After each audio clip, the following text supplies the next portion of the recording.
Hi, I'm Vic, and today we're talking about architectural plans, the paper your contractor puts in front of you before building starts, and what you need to check before you sign anything. Simply put, an architectural plan is the blueprint of your future house, the layout, the rooms, the walls, everything.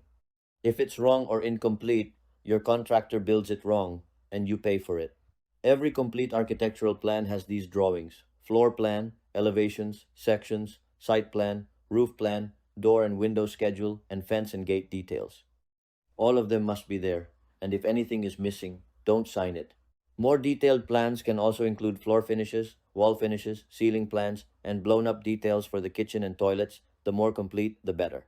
Here in the Philippines, your plan must be signed by a licensed architect, not a draftsman, not someone with AutoCAD.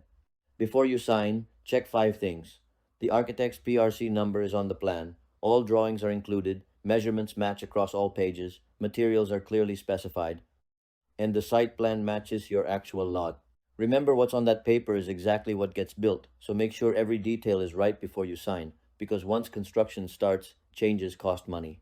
Now that you know what to check in your architectural plan, the next step is making sure you have the right contractor to execute it. I already made a full video on how to find a reliable house contractor in the Philippines. It's on your screen right now. Watch it next.